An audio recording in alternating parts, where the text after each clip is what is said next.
दोस्तों अगर आप भी रविंद्र जडेजा को एक बेहतरीन ऑलराउंडर मानते हैं तो वीडियो को लाइक जरूर कीजिएगा। दोस्तों बल्लेबाजी के बाद गेंदबाजी से भी जडेजा ने श्रीलंकाई टीम के परखच्चे उड़ा के रख दिए हैं और कैसे बैक टू बैक विकेट्स लेकर जडेजा ने अकेले अपने दम पर पूरी श्रीलंकाई टीम को ऑल आउट करने में सबसे बहुमूल्य योगदान दिया।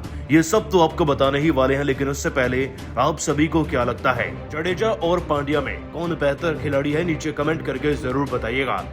दोस्तों भारत और श्रीलंका की टीम के बीच में चल रहे पहले टेस्ट मैच में भारत की जीत 99% पक्की हो चुकी है और इसे पक्का किया है जडेजा के उम्दा प्रदर्शन ने।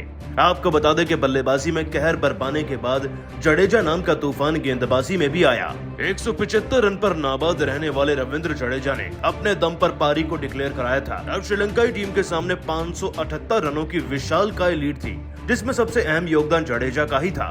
खैर दोस्तों भारतीय टीम की गेंदबाजी शुरू हुई दूसरे दिन के खेल से और जैसे ही दूसरे दिन के खेल में भारतीय गेंदबाजों ने गेंद थामी तो स्पिनर गेंदबाजों का जादू रोके नहीं रुका। दोस्तों आपको बता दें कि दूसरे दिन के खेल में तो रविचंद्रन अश्विन के नाम 2 विकेट रहे थे तो वहीं जडेजा के नाम मात्र 1 विकेट था। लेकिन आज तीसरे दिन के खेल में जडेजा ने तो अपनी धाकड़ गेंदबाजी के आगे किसी को आने ही नहीं दिया और एक के बाद एक विकेट लेकर श्रीलंकाई टीम के परखच्चे उड़ा के रख दिए।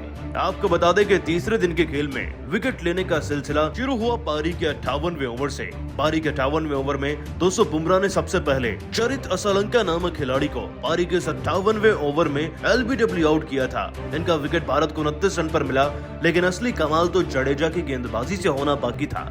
अब श्रीलंकाई टीम के 5 विकेट हो गए थे, लेकिन अगले 4 विकेट लेने का जिम्मा उठाया रविंद्र जडेजा ने। दोस्तों पारी के 61वें ओवर में जैसे ही डिकवेला जडेजा के सामने आए, वो 10 गेंदें खेलकर 2 रन बनाकर मैदान पर सेट होने का प्रयास कर ही रहे थे कि जडेजा ने एक फ्लाइट गेंद डालकर उन्हें पूरी तरीके से बीट कर दिया। वो समझ ही नहीं पाए और श्रेयस अय्यर को आसान सा कैच थमा बैठे। ये जडेजा के नाम दूसरा विकेट था। लेकिन जरा रुकिए, क्योंकि इसी ओवर में जडेजा एक और कमाल करने वाले थे। दोस्तों मात्र 2 गेंदों बाद जडेजा ने एक और बड़ा विकेट हासिल कर लिया। मैदान पर अब सुरंगा लकमल की एंट्री हुई थी। खिलाड़ी तो शून्य पर ही था और इसीलिए रविंद्र जडेजा ने दबाव का फायदा उठा लिया। उनको भी अपनी फिरकी गेंदबाजी के जाल में फंसाकर अश्विन द्वारा शून्य पर ही कैच आउट करा दिया। यहां से बैक टू बैक 2 विकेट लेने के बाद जडेजा ने श्रीलंका पर ऐसा प्रेशर क्रिएट कर दिया कि उसके बाद श्रीलंकाई टीम दोबारा उठने के बारे में सोच भी नहीं सकती थी। लेकिन जडेजा के नाम तो अभी 3 विकेट हुए थे। 5 विकेट हॉल पूरा होने का सपना अभी भी बाकी था। इसी बीच 64वें ओवर में लसित का विकेट शमी के नाम रहा। लेकिन 65वें ओवर में अब जब जडेजा को बुलाया गया तो फिर से जडेजा ने चमत्कार ही कर दिया। दोस्तों शायद ही ऐसा इतिहास में कोई ऑलराउंडर रहा होगा जिसने बैक टू बैक 2 ओवर डाले और दोनों में 2-2 विकेट हासिल कर लिए। जी हाँ, पारी के 65वें ओवर में जडेजा के नाम 2 और विकेट दर्ज हुए। आपको बता दें कि फर्नांडो और लहिरू कुमारा नाम के खिलाड़ी को जडेजा ने 0-0 पर आउट कर दिया था। यहाँ तक कि दोस्तों अंत के 4 खिलाड़ी 0 पर आउट हुए हैं। ये जडेजा के नाम 5 विकेट हॉल दर्ज भी करा गए। और दोस्तों वाकई में जडेजा की उम्दा गेंदबाजी के चलते ही भारतीय क्रिकेट टीम श्रीलंकाई टीम को इतनी जल्दी 174 पर ही खदेड़ने में कामयाब हो पाई है। भारतीय टीम तो अभी भी आगे चल रही है 400 रनों से और ये मुमकिन हो पाया तो भारतीय गेंदबाजों की बदौलत या फिर यूं कह लीजिए कि रविंद्र जडेजा की बदौलत। और आप उनके ऑलराउंड प्रदर्शन को, उनके 5 विकेट हॉल को और उनकी गेंदबाजी को 10 में से कितने नंबर देंगे कमेंट करके जरूर बताइएगा। दोस्तों पहले टेस्ट मैच के तीसरे दिन के खेल में रोहित शर्मा के चमत्कारी फैसलों ने फिर से मैच को पलट कर रख दिया और किस तरीके से रोहित की चालाकी भरी कप्तानी और जडेजा के तूफान से भारत ने पूरे मैच की काया पलट दी, ये सब आपको बताने ही वाले हैं। लेकिन उससे पहले आप सभी को क्या लगता है रोहित और कोहली में बेहतर कप्तान कौन है, नीचे कमेंट सेक्शन में जरूर बताइएगा। दोस्तों रोहित शर्मा क्या खूब कप्तानी कर रहे हैं।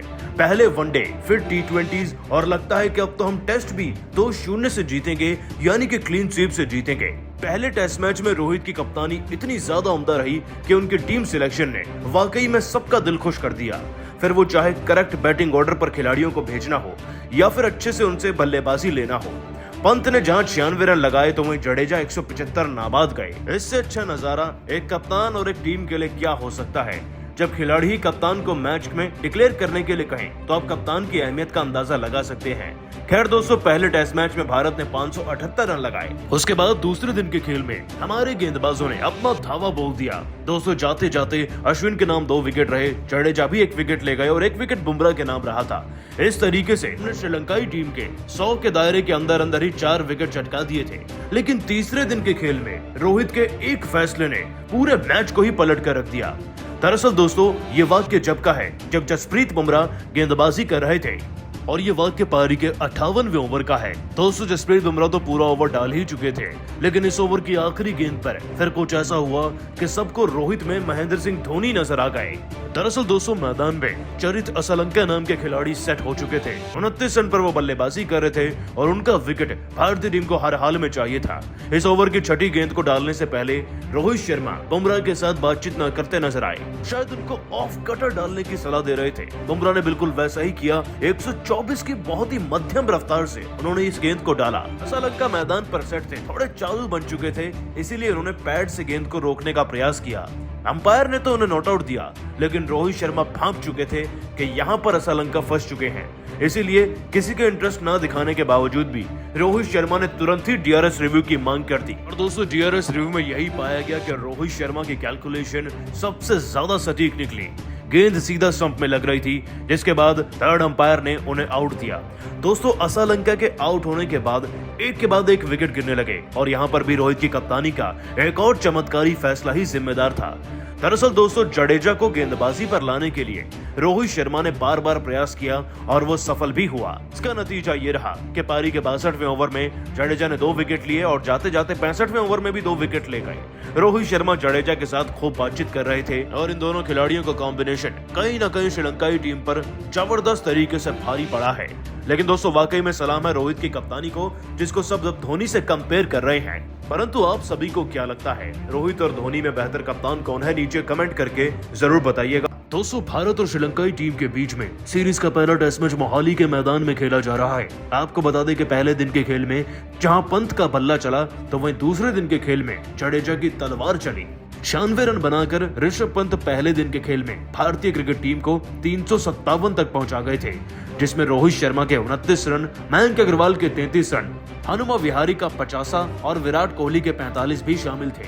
कुल मिलाकर भारतीय क्रिकेट टीम को अच्छी खासी बढ़त मिली, लेकिन भारतीय क्रिकेट टीम को जमीन से उठाकर चांद पर पहुंचाने का बीड़ा उठाया रविंद्र जडेजा ने। दोस्तों, इस खिलाड़ी की बल्लेबाजी इतनी उम्दा रही कि इन्होंने न सिर्फ 50 पूरा किया, उसी दिन के अंदर अपना शतक लगाया और 150 के बाद 175 की भी धाकड़ पारी खेल गए।